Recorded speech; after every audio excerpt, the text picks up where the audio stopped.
Harry heard the hat shout the last word to the whole hall. He took off the hat and walked shakily toward the Gryffindor table. He was so relieved to have been chosen and not put in Slytherin, he hardly noticed that he was getting the loudest cheer yet.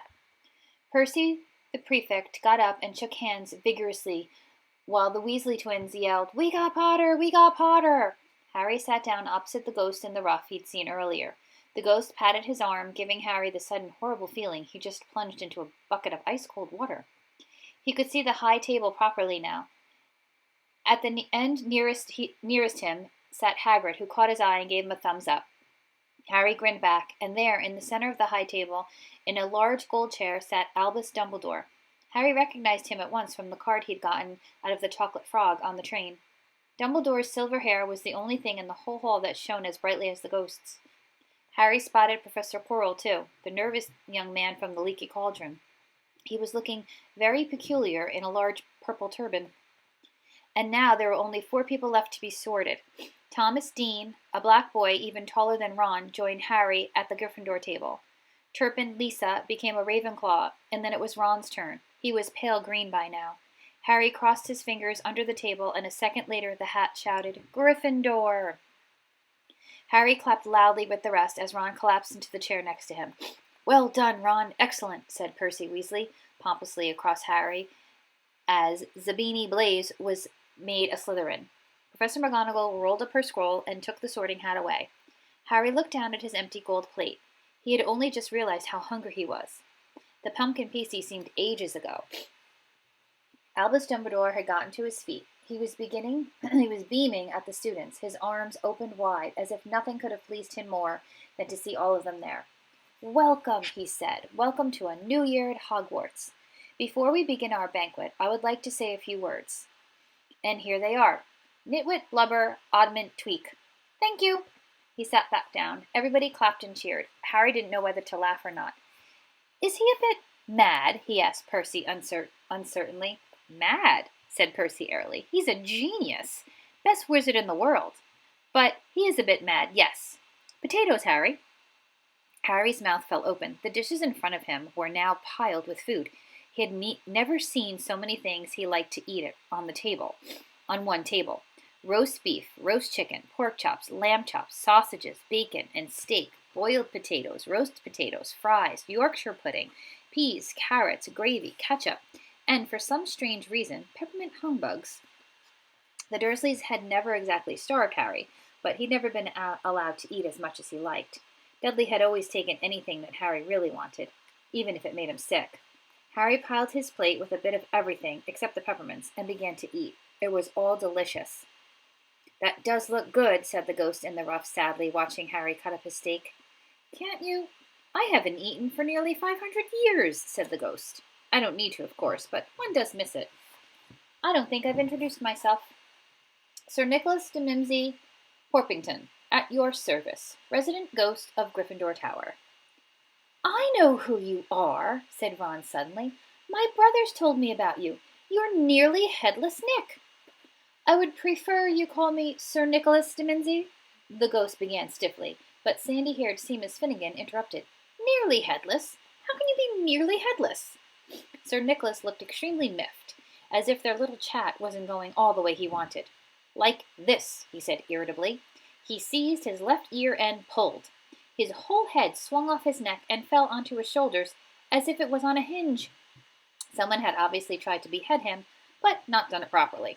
Looking pleased at the stunned looks on their faces, nearly headless Nick flipped his head back onto his neck, coughed, and said, "So, new Gryffindors, I hope you're going to help us win the house championship this year.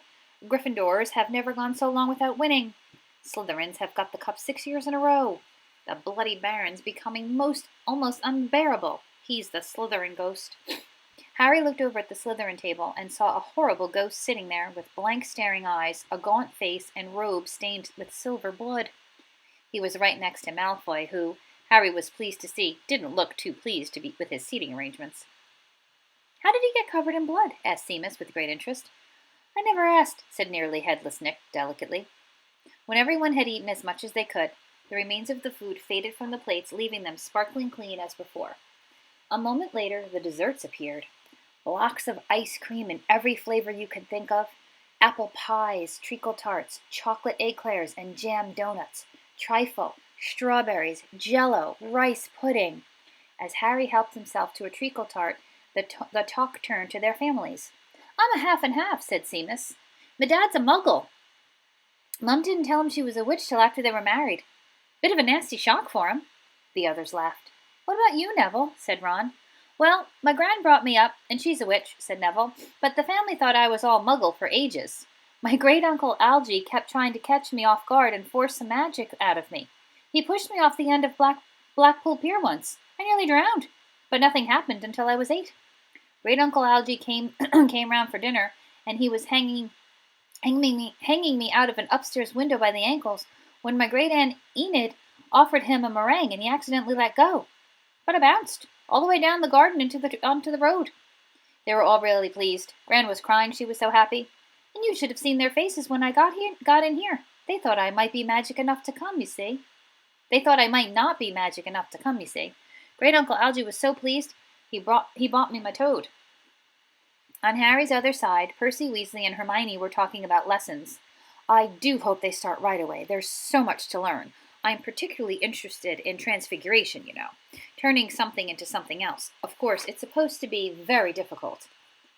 You'll be starting small, just matches into needles and that sort of thing. Harry, who was starting to feel warm and sleepy, looked up at the high table again. Hagrid was drinking deeply from his goblet. Professor McGonagall was talking to Professor Dumbledore.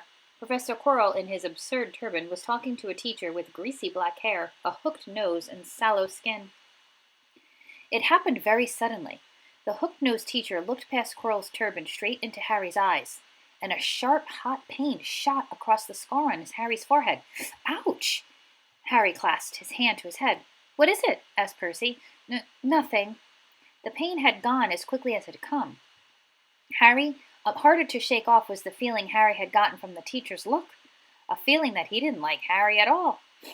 Who's that teacher talking to Professor Quirrell? He asked Percy. Oh, you know Quirrell already, do you? No wonder he's looking so nervous. That's Professor Snape. He teaches potions, but he doesn't want to. Everyone knows he's after Quirrell's job. Knows an awful lot about the dark arts, Snape. Harry watched Snape for a while, but Snape didn't look at him again. At last the desserts too disappeared, and Professor Dumbledore got to his feet again. The hall fell silent. Ahem. Just a few more words now that we are all fed and watered. I have a few start of term notices to give you. First years, you should note that the forest on the grounds is forbidden to all pupils. And a few of our older students will do well to remember that as well. Dumbledore's twinkling eyes flashed in the direction of the Weasley twins. I have also been asked by Mr. Filch, the caretaker, to remind you that no magic should be used between classes in the corridors. Quidditch trials will be held in the second week of the term. Anyone interested in playing for their house teams should contact Madam Hooch. And finally, I must tell you that this year, the third floor corridor on the right-hand side is out of bounds to everyone who does not wish to die a very painful death. Harry laughed, but he was one of the few who did.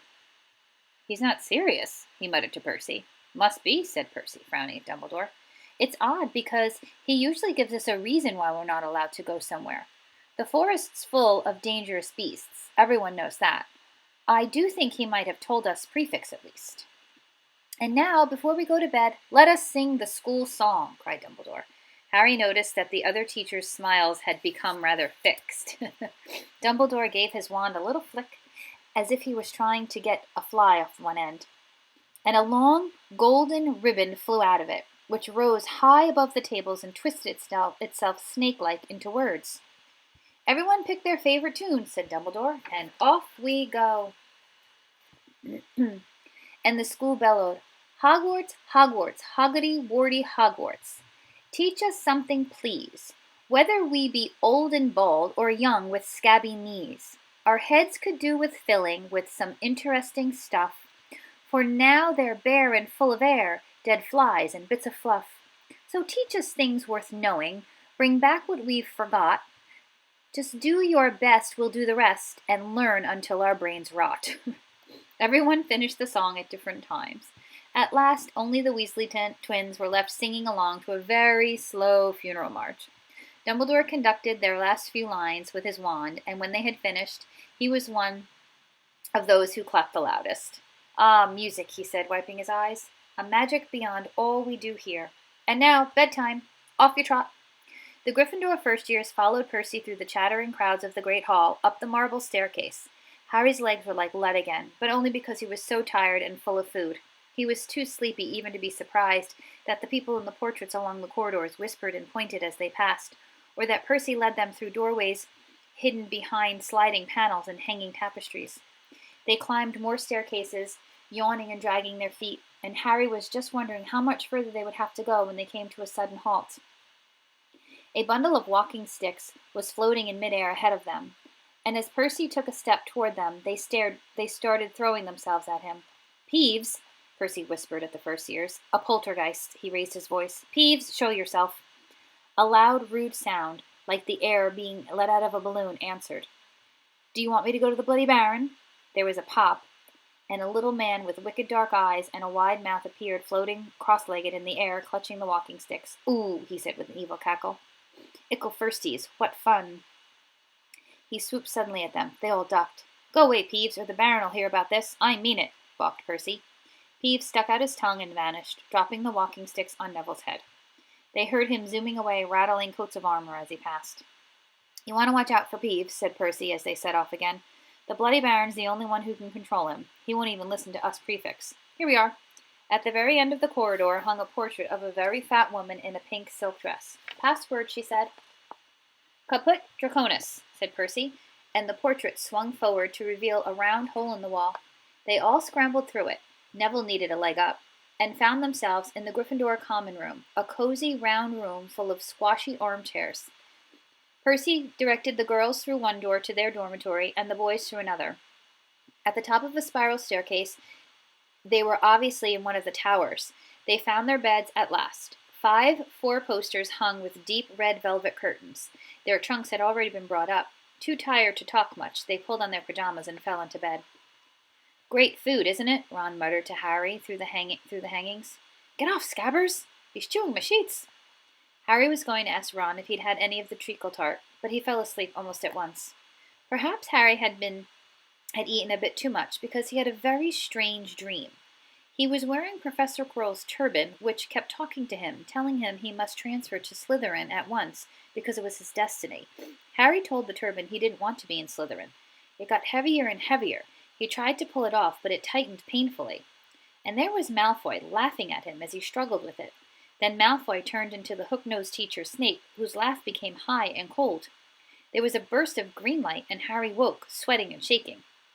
He rolled over and fell asleep again, and when he woke next day, he didn't remember the dream at all.